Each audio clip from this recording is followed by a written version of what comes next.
Hi, welcome to this AQA A-Level Business revision video looking at 3.4.3 increasing efficiency and productivity. In this video, we're going to cover lean production, technology, and the resource mix. We're not going to cover capacity or labor productivity as they've already been covered in previous videos. Please go back in the playlist to find those. As a reminder, my teaching here is separate from my teaching and consultation roles in any and all schools and academies throughout the country. My name's Mr. Giles. Let's get down to business. So any business that produces products, so we're looking technically here at the secondary sector, a business that makes things, is going to want to increase its efficiency. That means it uses the least amount of resources to get the maximum amount of output. That's what efficiency means. And it wants to increase its productivity. So that means it wants to generate the maximum amount of units and output with the assets that it has, buildings, people, machinery.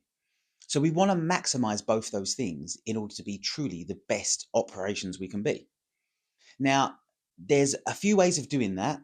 And the first is to optimize your capacity. And again, as I said in the intro, we covered that in other videos. So go back in time, 2 videos, and you'll find about capacity. And we looked at labor productivity in the measuring performance video. So go back to that one and I discuss how to get the most out of your workers there. So if you're getting the most out of your buildings and your capacity and you're getting the most out of your workers, up next we have to employ some other strategies. The next strategy we're going to look at is called lean production.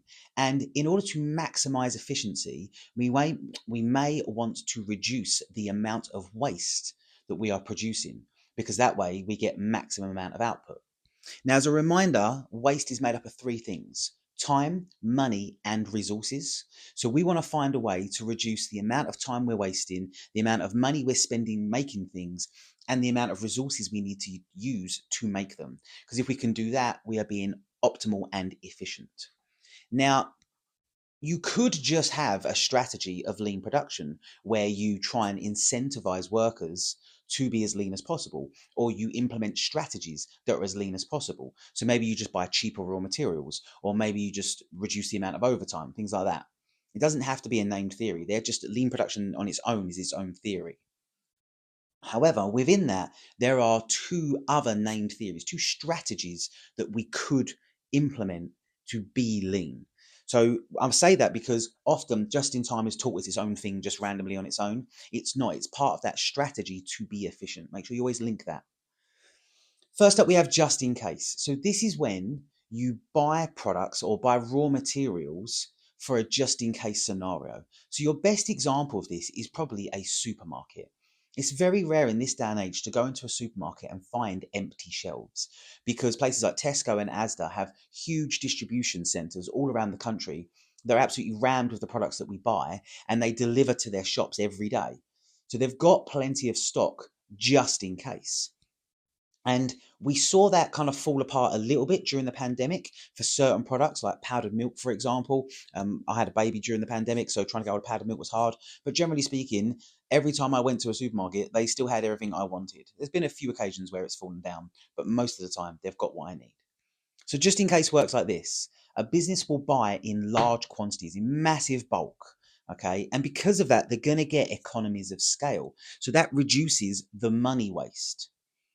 They're then able to have really really quick lead times. Okay, really quick, so short lead times, because they've already got lots of products made. So if you go into a supermarket, the lead time is however long it takes you to walk to the checkout and pay for it, because they're ready to go.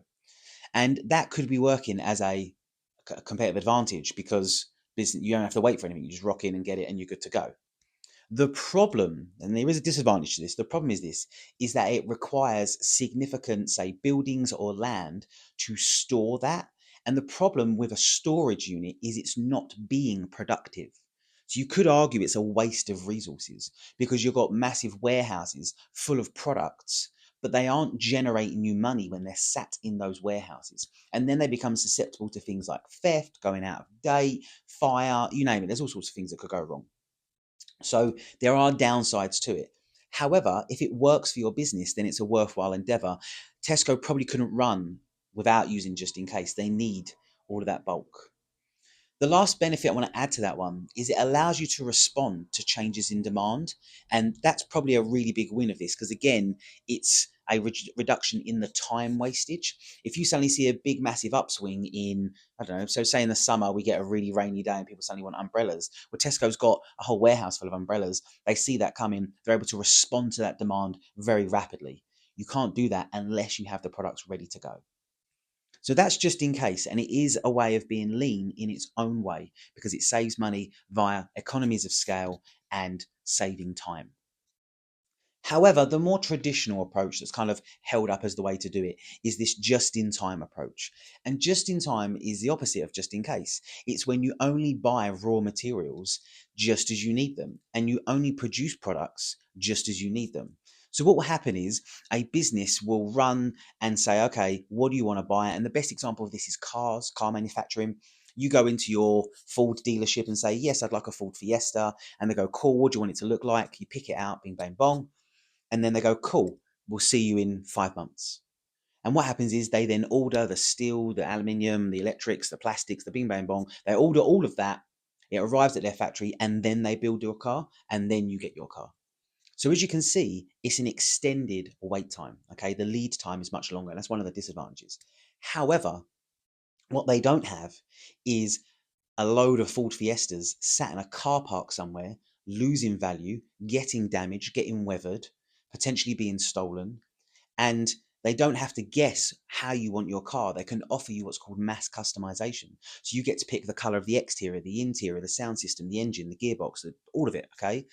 So they get to give you the perfect car that you want in a mass produced kind of way.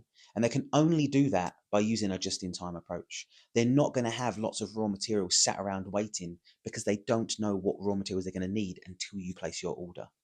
Now, they'll have what's called some buffer stock. So they'll have some raw materials hanging around just in case almost, but it's not a lot. Like they won't suddenly be able to fulfill every order that comes in the door.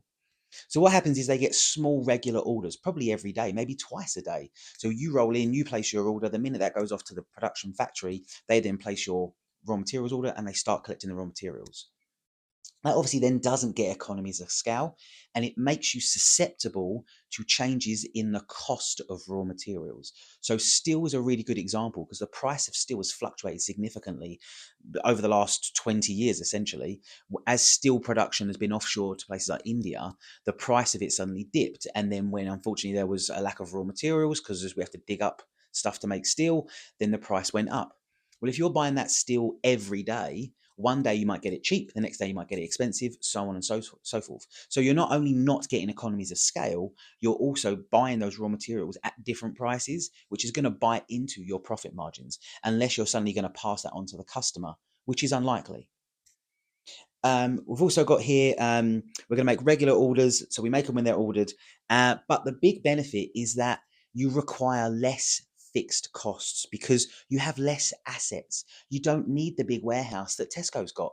So all of your production facility is 100% optimized for output because there is no storage center. There's no area where products are just kind of stacking up. The minute your car is made, it rolls off the production line onto the back of a lorry, is delivered to where you bought it from, and you come and pick it up. That's it.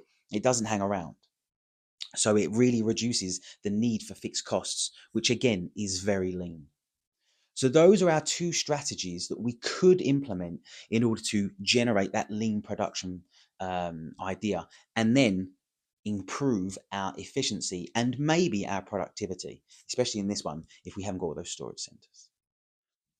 Up next, if we truly want to be efficient and productive, we want to consider what's called our resource mix. And what we're looking at here is whether we're going to be capital intensive or labor intensive when it comes to producing our products. Now, if we're thinking about services for a second, we can still apply these concepts, but I just want to keep grounded in that kind of production element, if that's okay. So capital intensive is essentially when you use a heavy amount of machinery to produce the items that you're producing. Now, generally speaking, machines don't need rest. They might need a little bit of maintenance, but they generally run 24/7 because they don't need a lunch break.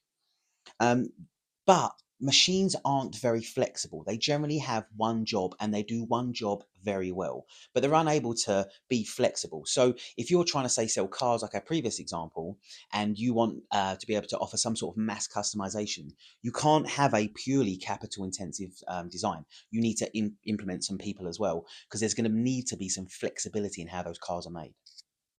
Unfortunately, there is a significant capital cost when it comes to machinery. Now, there is an upfront cost, of course, and then there is the maintenance costs of those, and then potentially an increased labor cost, because the person who's going to run and fix that machine probably is more highly skilled than the people who are going to, say, do the labor part of making things. So they're going to require a slightly higher salary.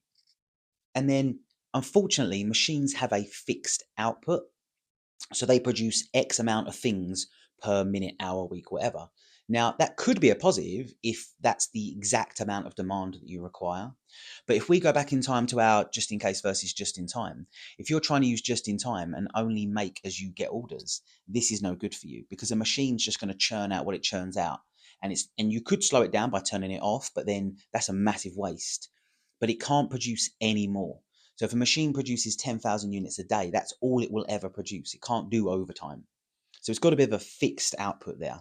But again, if that's okay, if you're like, okay, well, I need more output, you just buy another machine. But then there's the problem of more output, more cost, etc. So that's capital intensive. The one thing I like to remind people about capital intensive is it works wonders for products that are what we call homogenous. They're all the same. And it's a silly example, but I'll give it to you. Paper clips. Okay, there are offices around the world that are using paper clips, staples. All right, they're the same. They're the same the world round. It doesn't need people involved in that. A machine can churn those out, millions and millions of paper clips every day, and we'll probably get around to using them at some point. So that's capital intensive. Labor intensive is the opposite. It's when your production kind of line or whatever is used mostly with people. Now, the problem with that is that there is a lot of human error with people. They get tired, they make mistakes, there's wastage there, so you do have to consider that. But humans are flexible. So if you want to offer that mass customization, you want to be able to produce cars and add a bit of flair for each individual, then you need humans involved in it. As well, humans might be able to spot something happening and then fix it or get on top of it, whereas a machine cannot. A machine cannot do that. So a machine might break halfway through making something and carry on making it without realizing it. And if you don't spot that, you're in trouble, because the machine's not going to stop itself. Whereas a human being might go, oh, actually, yeah, that paint's bubbled a little bit. Let's pause that. Let's go there. Let's do that again. You get that flexibility in there. You also get the concept of them being able to do things that are intricate. So a human being can add intricate details probably far better than, say, a machine can. Now, we're kind of dipping on the toes of the AI debate right now because of AI art and music and stuff. But if we're honest, anytime we've listened to AI music, or if you've watched, I'm sure we've all seen these AI videos now on our social medias, they're just not quite as good, are they? They're not bad, but they're not great. And then lastly, humans have a variable output. Humans can work overtime. You can employ and remove humans on 0-hour contracts. So you can suddenly increase your output or decrease your output and increase your and decrease your efficiency as and when you need it, because human beings can be flexible like that. Whereas a machine, as we said, is only one and done. So what mix do you require in your business to be the most efficient and productive? That's the big question at hand. What mix do you need? And only your business will know that. Only you will be able to ascertain that based on what it is you're trying to do. And then we get into the conversation of labor productivity. Where are your labor productive? Where are they going to be? What are they going to do? How well trained are they? What machines are you going to buy? There's lots of questions to be asked there. Now, the thing I want to take away as a great evaluation point is, if you move over to capital intensive, there is an ethical consideration as well. If you remove human jobs and give them to machines, generally society doesn't like that. And that's just a nice little evaluation point. Our last way of being more efficient and more productive is by implementing some sort of technology into our production facilities. Now, we used to talk about things like CAD and CAM many years ago, computer aided design, computer aided manufacturing, but they feel a little bit dated now. So we're going to move on. We're going to talk about AI because we want to keep it topical and up to date. I'm going to talk at length now about Amazon, and only because I've been very fortunate to go to an Amazon facility and see this sort of stuff working. Amazon uses technology to be quote unquote productive by these three things. They have AI, which runs the entire factory. So it's actually run by an AI system, not human beings. It allows them to be insanely accurate and gather significant amounts of data. If you can do that, you can be more productive. So if you're not aware of this, 99% of the work done at an Amazon facility is done by robots, and they're kind of like these little drones that kind of roll around on the floor. And what they do is they like pick up big, I don't know how to explain it, like big racking shelves, and they're actually human-like looking robots that pack boxes and bits and pieces. So there is an AI algorithm running in the background that is constantly updating to put these robots on the most efficient path possible to move the products from the shelf that's, half a mile away to the person who's finally putting it in the box. And then the person who's putting it in the box has a screen with data about how many pieces of how many products they're packing per minute, hour, etc. And they actually get a red, amber, green system. So if they're packing their boxes at the appropriate speed, their screen is green. If they're slowing down, it gets yellow. And if they're behind, they get red. And they actually use that in order to improve labor productivity. Because if you spend too much time in the red, unfortunately, you might lose your job. Now, it used to be a bit more cutthroat back in the day. They've eased up a little bit. But all of that is gathered by an AI technology system. There's no person stood there counting. There literally is a robot with a camera that's watching people do their job and then ascertaining how quickly that is. So that technology has significantly improved the productivity and efficiency at Amazon, which is how they're able to get things out to us next day, same day, and all that kind of stuff.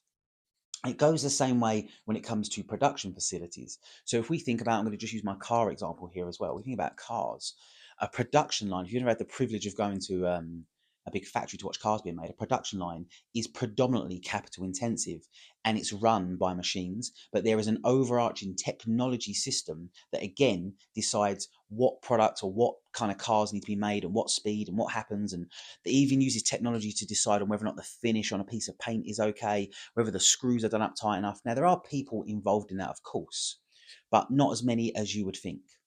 The final example I want to give you, and I'll leave it to last because it's the most harrowing example I've ever seen, and this was nearly 10 years ago, so it must be even more updated now, was I visited the Coca-Cola factory in Swanley. It's the biggest one in the country. And I had this wonderful tour. We was kind of like crawling through the pipes around the production line. And the whole time I was there, I saw 4 people working.